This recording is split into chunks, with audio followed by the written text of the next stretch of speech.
Hello student, இன்றைக்கி நடைபெற்ற 10th Tamil question பேப்பரோட ஆன்சர் கீ தான் பார்க்க போகிறோம். இது செங்கல்பட்டு டிஸ்ட்ரிக்டில் நடந்த கொஸ்டின் பேப்பரோட ஆன்சர் கீ.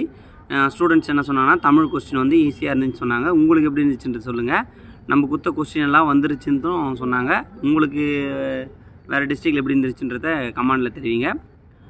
ஃபஸ்ட் ஒன்றுக்கு வந்து பார்த்தீங்கன்னா ஆ, செகண்ட் ஒன்றுக்கு வந்து பார்த்தீங்கன்னா இ, தேர்ட் ஒன்றுக்கு ஆ, ஃபோர்த் ஒன்றுக்கு ஆ, ஃபிஃப்த் ஒன்றுக்கு இ, சிக்ஸ்த் ஒன்றுக்கு ஆ, செவன்த் ஒன்றுக்கு இ, 8th ஒன்றுக்கு ஆ, 9th ஒன்றுக்கு இ, 10th ஒன்றுக்கு இ, 11th ஒன்றுக்கு இ. அப்புறம் வந்து பார்த்தீங்கன்னா 12th ஒன்றுக்கு ஆ, 13க்கு ஆ, 14க்கு இ, 15க்கு ஆ. எத்தனை 1 மார்க் ரைட்டுன்றதை கீழே கமெண்ட் பண்ணுங்கள். அப்புறம் வந்து பார்த்தோன்னா இந்த விடைக்கேற்ற வினாக்கள் அமைக்க இதில் எப்படி இருந்துச்சு கொஸ்டின்னு சொல்லுங்கள். உங்களுக்கு ஈஸியாக இருந்துச்சா? இந்த டிஸ்ட்ரிக்ட் கொஸ்டின் பேப்பர் வேறு யாருக்காவது வந்திருக்கா அதையும் சொல்லுங்கள், மென்ஷன் பண்ணுங்கள். கலைச்சொல்லும் நம்ம கொடுத்துருந்த அப்படியே கேட்டாங்க, ஒன்றும் பிரச்சனை இல்லை. ஸோ ஈஸியாக தான் இருக்குதுன்னு பசங்க சொல்லியிருக்காங்க.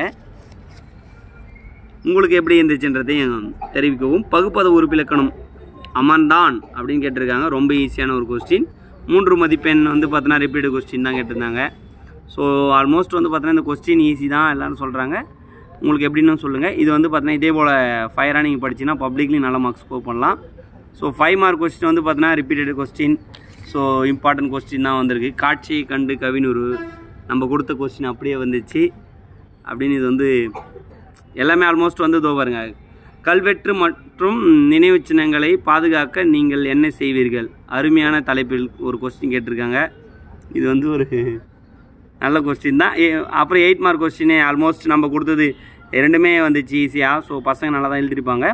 உங்களுக்கு எவ்வளோ மார்க் வருன்றதை கீழே கமெண்ட் பண்ணுங்கள். மறக்காமல் கடைசியாக கேட்டிருக்காங்க கல்பனா சாவ்லா விண்வெளி பயணம், அருமையான ஒரு 8 மார்க்கு. மறக்காமல் சேனலை ஃபாலோ பண்ணி வச்சுங்க. தேங்க்யூ.